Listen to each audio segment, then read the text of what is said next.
So every once in a while on my channel, I like to talk about and review one of my favorite movies. And so today, I want to give you some thoughts on Alfred Hitchcock's Rear Window, the classic from 1954 starring Jimmy Stewart and Grace Kelly.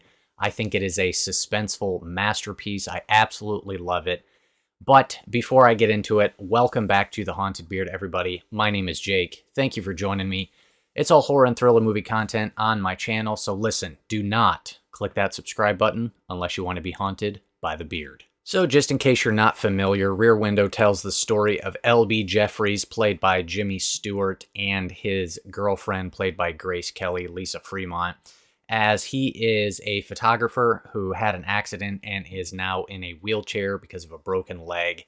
And he spies on his neighbors from his Greenwich Village apartment, and one night he becomes convinced that one of them has committed a murder.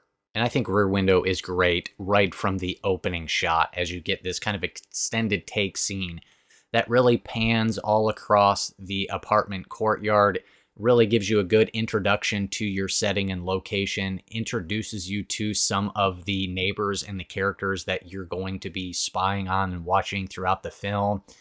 And then it continues on inside Jimmy Stewart's apartment as you see some of the photographs that he has taken in his career. And I think this is a good example of just really efficient camera work, establishing the setting, introducing you in a way to some of the characters, but then also giving you a pretty good introduction into Jimmy Stewart's character, even in just simply showing us those photographs. They are some pretty intense photographs. He is a guy that is committed to what he does, is willing to put himself in harm's way and put his body on the line to get the shot, and he will do whatever it takes. And that really kind of speaks to his character terms of how he acts and behaves throughout the movie. And Rear Window just has so much going for it overall. Not only is it an amazing suspenseful mystery movie, but it's also got really good writing and characters as well. Not long after the opening scene, we're introduced to Thelma Ritter's character, who plays the nurse who comes in and visits Jimmy Stewart every day just to make sure he's doing okay and take care of him a little bit. I just love the back and forth and kind of the banter between her and Jimmy Stewart in this early scene. And you just get a really good feel for her character right away, as she is someone who says it like it is. She says what she means what she says. She's got a sense of humor. She's actually pretty funny throughout the film. But yeah, I just think they do a really good job establishing her character. And then about 15 minutes in, we're introduced to Lisa Fremont, which is played by Grace Kelly, in just a great little introduction scene with her as well.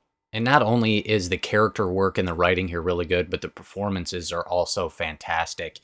And Grace Kelly, just from the second you see her on screen, she's just captivating. She just sparkles and just has this presence about her that you can't take your eyes off of her. And her chemistry that she has on screen with Jimmy Stewart is just fantastic, and I absolutely love watching it every single time. Their characters and their personalities contrast each other so well, and it just makes for this perfect and entertaining pairing, as Stewart's character is a bit ornery, a little sarcastic, a little cynical, and her character is the complete opposite of that. She's just more upbeat and positive and elegant and graceful. And so just their contrast of characters and how they play off each other, I think is just fantastic. Now, one of the best decisions I think Hitchcock made in directing this film is keeping the camera inside the apartment throughout the entire movie, with the exception of just a couple shots.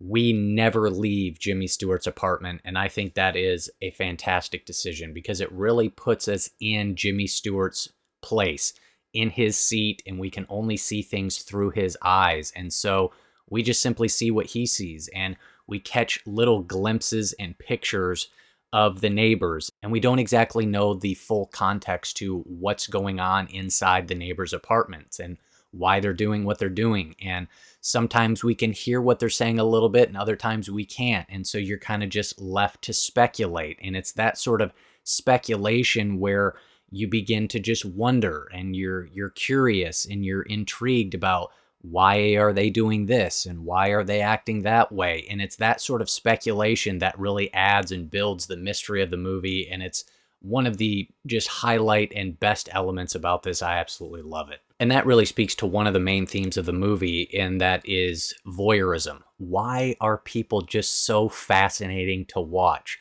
What is it about watching people when you know you probably shouldn't be, but you just can't help yourself? And that's exactly how Jimmy Stewart feels. And that's what the experiences that he goes through. It's just this obsession that grows. One of the central rules in movie making is show, don't tell. And Rear Window is pretty much all show and no tell. And it just works to perfection in this. And Hitchcock executes that concept about as perfect as you possibly can. Another aspect of this film that I think is great is just in the little details.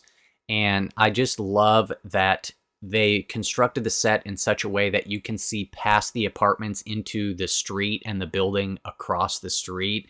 And there's always people back there and cars driving by and people walking by. And it creates depth, and it just feels like this real place, this lived in area, even though it was actually an entirely constructed set that they built just for the film, but it just feels real.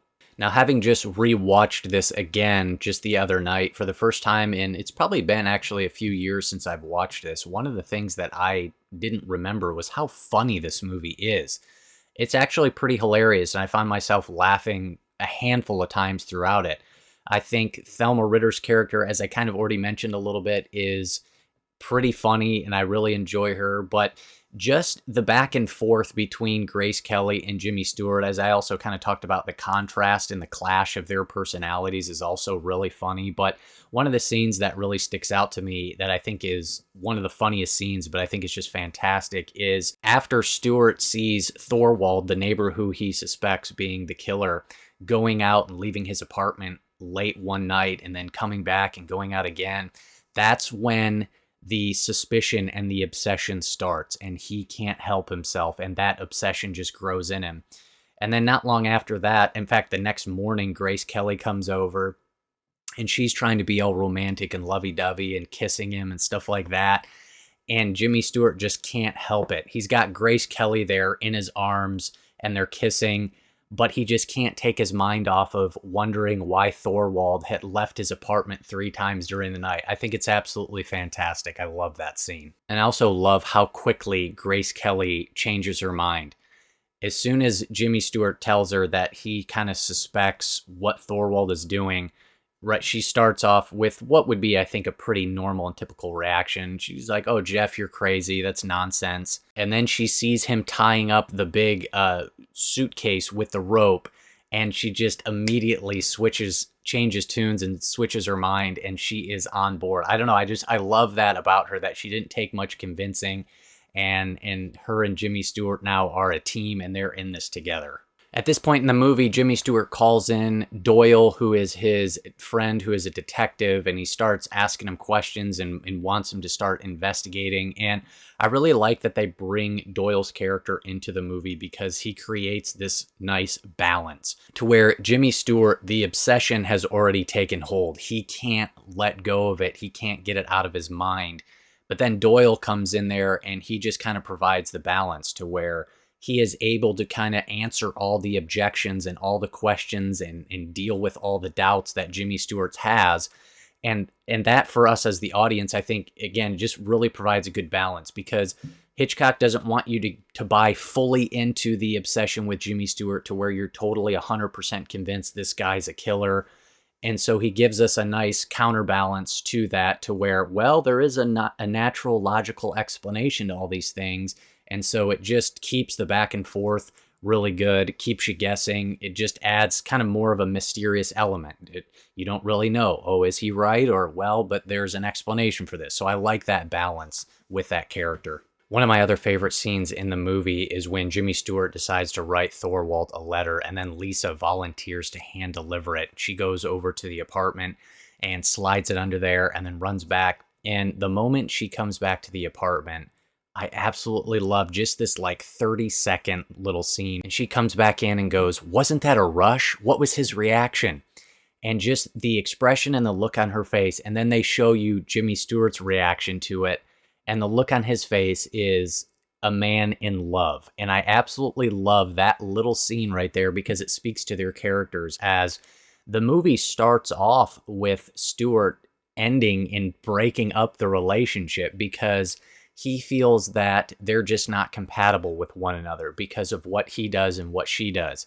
She's this high-class socialite, model in the fashion industry, and he's this photographer who travels and moves around and lives out of his suitcase and has this very kind of chaotic and crazy life.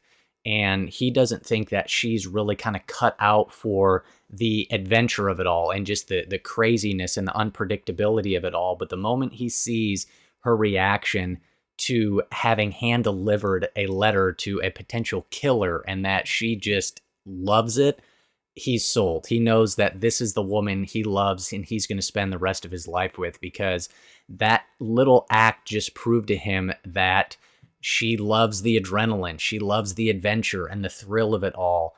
And I love that little scene. I think it's awesome. Not long after this, we get really the entire climactic sequence of the film, which again is just total perfection, as Lisa goes over to Thorwald's apartment. And at first they investigate the flower bed and try to dig it up to see if there's something in there.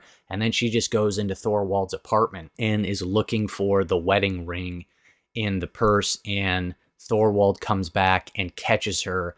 And then he starts attacking her. And again, it just speaks to how effective the thrill and the suspense of it is, because again, we are stuck in Stewart's apartment. We can only see what he sees as Stewart is just sitting there watching, terrified and in horror, as the love of his life is getting attacked by this man who they really believe is a killer. And we just become the sort of helpless observer right along there with Stewart. Man, it's such a well-directed and well-constructed scene. I absolutely love it. And then, of course, you get the whole thing where, the police show up, but then Thorwald comes over. He finally sees Stewart spying on him, and he comes over and attacks Stewart. And you get the whole scene with the flashbulb effect and everything. And it's a fantastic climactic sequence, and I love it. And so, look, man, I could go on and on about this. As I've said before already, it's one of my all-time favorite movies. I think this movie is about as close to perfection as you can possibly get. I don't have any issues with this movie whatsoever.